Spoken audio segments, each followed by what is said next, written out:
Bonjour à tous et à toutes, donc Alexis de Goyon, commercial à la société MS Équipement, donc sur le secteur 22 au nord de Lamballe. Donc on se retrouve aujourd'hui suite à la première vidéo que nous avions réalisée pour vous présenter la chargeuse Kramer KL55.8T. Là aujourd'hui nous sommes de retour à la CUMA, donc avec Hervé. Bonjour Hervé. Bonjour, ça va Alexis? Bien et toi? Bien. Donc je vais te laisser te présenter en quelques mots si tu veux bien. Je m'appelle Hervé Brouard, chauffeur à la CUMA de Frémur depuis 22 ans maintenant et ça fait 18 ans que je mène des chargeuses.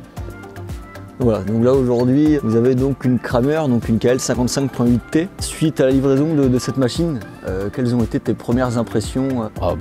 Tout de suite, ça a été le confort déjà de la cabine déjà. Parce que sur des chargeuses, on se fait remuer pas mal, je dis. Et le fait que ça soit particulé déjà, on n'a pas les mêmes sensations. Mais autrement, le débit de chantier, autrement, ça a évolué par deux. Parce que oui, maintenant, je vois, ça va faire quasiment un an que vous avez cette chargeuse, après plus de 1000 heures d'utilisation. 1116 heures aujourd'hui. 1116 heures. Et on l'a reçu le 28 mars. D'accord. Est-ce que tu peux nous dire, avec du recul, au bout de ces 1100 heures d'utilisation, un peu tes impressions sur cette machine? Les impressions, c'est que la maniabilité, c'est pas par rapport à un articulé, c'est pas du tout la même conduite. Au départ, ça fait un peu peur, mais une fois qu'on a pris les habitudes, ça va très bien. Ce qui m'a plu beaucoup là-dessus, c'est le graissage centralisé, ça, faut le prendre d'office. Vous voyez là, j'ai rempli il n'y a pas longtemps, mais j'ai fait presque 1000 heures avec un réservoir. Alors avant qu'on graisse, tandis que là, ça se fait tout seul. J'ai que juste l'attelage devant, les verrouillages à graisser, c'est tout. Tout se fait, les pivots, ça c'est remarquable. Ouais, tu trouves un certain gain de confort. Le problème, le graissage centralisé, faut prendre ça tout de suite. Ça c'est chose à prendre parce que avant on graissait soit le soir ou le matin dans la journée si on fait 10 heures de travail, tandis que là c'est toujours graissé en mouvement. Et autrement, le moteur, au niveau du moteur, ce que j'ai apprécié aussi, c'est on enlève les ailes. On enlève le capot, on enlève les ailes, on a accès au moteur direct. Pour faire la vidange et tout, c'est un jeu d'enfant. Un jeu d'enfant, on enlève 4 boulons, on enlève les 2 ailes, on lève. Les filtres sont vachement accessibles. Pour regarder la jauge à huile, question toute bête, mais c'est très accessible. On lève le capot, tac, on n'a pas besoin d'aller se coucher dans le moteur et tout. Ça, rien à dire. On peut donc dire, du coup, tu trouves un gain de temps au niveau de l'entretien. Ça oui. Un confort sur l'accessibilité aussi pour l'entretien journalier. Oui, puis quand on regarde déjà la taille des vérins et tout ça, c'est autre chose. Donc Hervé, tu me disais que tu étais chauffeur de chargeuse depuis 18 ans maintenant.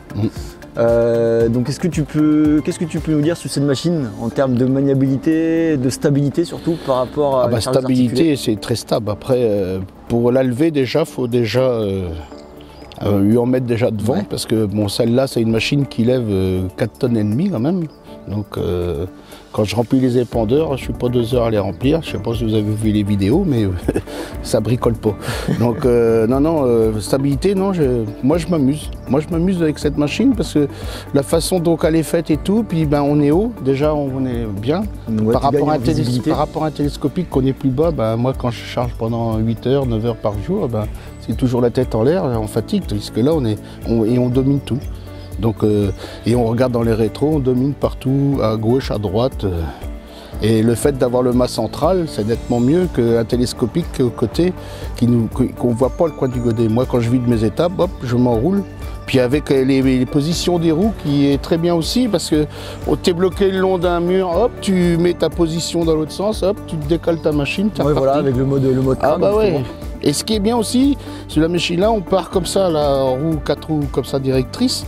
On part sur la route, on n'a pas besoin de s'arrêter comme tous les autres matériels, s'arrêter pour remettre au neutre, réaligner tout, ça se réaligne tout seul. Tu remets sur la boîte, tu ramènes tes roues, tac, t'es reparti, sans t'arrêter. Ça, c'est dès que tu sors du champ, ou j'arrive dans des carrefours, des fois ça arrive dans des carrefours très dangereux. Donc vu que là, on bloque l'arrière, que c'est l'avant, donc ça fait un rayon de braquage. Hop, moi je la mets en 4 roues avant d'arriver, comme ça, et hop, et je tourne au ras d'une douve, tac, hop, je suis sorti au carrefour. Ça, c'est le top du top. Donc là, nous avons parlé du confort de la machine, l'entretien, la facilité de l'accès pour l'entretien journalier, de la stabilité, de la maniabilité. Maintenant Hervé, est-ce que tu peux nous parler un petit peu, nous dire quelques mots sur la puissance de cette machine? Ah bah, la puissance hydraulique, c'est incroyable par rapport à d'autres machines. Il faut voir ce qu'elle peut envoyer. Niveau hydraulique, on règle toute la cabine, on peut régler la pression, on peut régler le débit. Je vois avec la griffe, si jamais on charge un tronc d'arbre ou quelque chose pour pas trop serrer, parce qu'on va plier la griffe, tout se règle. On a 3 positions là, et on règle comme on veut. Alors je vois, on met une enrubanneuse devant parce que la machine là ne fait pas que du fumier, elle fait aussi de l'enrubanage. On met une enrubanneuse, donc il faut régler les débits et ça c'est le top du top. C'est un truc qu'on peut faire. Et ce qu'il y a bien aussi, c'est nous on n'a pas de chargeur des godets décileurs, mais on aurait un godet décileur aujourd'hui. Ce qu'on pourrait faire, c'est de mettre, si vous voulez, du débit hydraulique. Et vu que c'est une boîte à variation continue, distribuer le maïs devant dans les étables, ce qui est valable là-dessus, c'est que tu mets en vitesse d'avancement tout seul, en ayant du régime moteur et du débit hydraulique pour faire tourner ton godet, que d'autres n'ont pas ça pour le moment. Donc ouais, ça permet de vraiment d'utiliser la machine au maximum. Ah oui, voilà. Nous, on n'a pas ça. Nous, c'est vraiment du fumier, un peu de terrassement, mais bon, et autrement, mais on met l'enrubanneuse. Ouais, Hervé, que pourrais-tu dire à un client qui hésite à investir dans une chargeuse Kramer? Il n'a pas hésité. Avec toutes les fonctions qu'il y a dans la cabine et tout, c'est le top du top.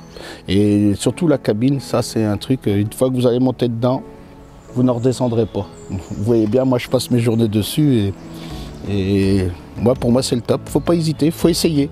Essayer, c'est acheter.